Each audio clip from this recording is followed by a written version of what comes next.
নিপুণাপুর কথা বলি, জায়েদ খানের কথা বলি, আমার দেখা ছোট ছোট কাজ কিন্তু তারা সবাই কিন্তু করেছে। শিল্পী সমিতির পরে আমরা মারামারি দেখবো, সাংবাদিকদের আগে মারামারি দেখলে হবে কি করে? একটু অপেক্ষা করেন, ভোটটা শেষ হোক, ভোটটা শেষ হোক আগে। ওয়েল না, এবার প্রত্যাশা অবশ্যই যে কোনো মারামারি যেন না হয়, কোনো বিশৃঙ্খলা যেন না হয়, সুষ্ঠুভাবে ভোটটা দিতে তো যেন পারি। এবং তার থেকেও বড় কথা, এফডিসি চলচ্চিত্রের সবচেয়ে বড় অঙ্গন, এটা যেন দেশবাসীর কাছে খুব সুন্দরভাবে যায়, মানুষ যেন হাসাহাসি না করে, এরকম কিছু যেন না হয়। তো আমরা এসেছি, ভোট দিতে এসেছি এবং আমাদের সম্মান, দেশের সম্মান, এফডিসি সব মানুষ এবং যারা যারা ভোটে দাঁড়িয়েছে তারা রাখবে, প্রত্যাশা করছে।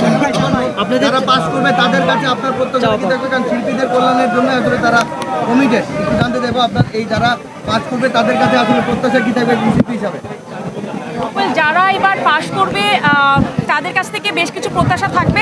আমি যদি এর আগের দুইটা প্যানেলের কথা বলি, নিপুণাপুর কথা বলি, জায়েদ খানের কথা বলি, আমার দেখা ছোট ছোট কাজ কিন্তু তারা সবাই কিন্তু করেছে, দুই পক্ষই করেছে। হ্যাঁ, সো কাউকে ছোট করার কোনো অবকাশ নাই, কিন্তু তার পাশাপাশি তাদের মানটা যেন ভালো থাকে, এফডিসির মানটা যেন ভালো থাকে, মানুষ যেন এফডিসিতে আসতে পারে, যে আগ্রহটা মানুষের সবসময় ছিল, হাসাহাসির জন্য না, মানুষদেরকে মানে সেলিব্রিটিদের দেখতে যেন আসতে পারে, ওইটা যেন থাকে, মানুষ যেন হাসাহাসি না করে, এই সম্মানটা যেন থাকে। এবং তার পাশাপাশি আমি বলবো, যারা যারা শিল্পী আছে, প্রত্যেকটা শিল্পী যেন কাজ পায়, যারা যারা শুধুমাত্র চলচ্চিত্রের উপরেই নির্ভর আছে, প্রত্যেকে যেন কাজ পায়, ওরকম একটা ব্যবস্থা করতে, এবং শুধুমাত্র কারো আন্ডারে যেন এফডিসি চলে না যায়, এটা যেন একটু লক্ষ্য রাখে। একটা জিনিস জানতে চাই, যেহেতু দুটি প্যানেল দাঁড়িয়ে আছে, অবশ্যই দুই প্যানেলে পছন্দের অনেক মানুষ আছে, মাইন্ড সেট করে এসেছেন নাকি চিন্তা করে গিয়ে দেখে তারপর?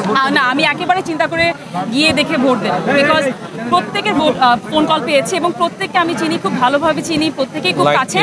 সো ওইখান থেকে আমি একেবারেই দেখে আমি ভোটটা দেবো এবং আমি চাই আমার ভোটটা যেন নষ্ট না হয়, এমন কাউকে ভোট দিই সে যেন কাজ করতে পারে এবং সে যেন আমি যেভাবে চিন্তা করি, আমরা যেভাবে সবাই চিন্তা করি, সেই চিন্তাটা যেন মান রাখে।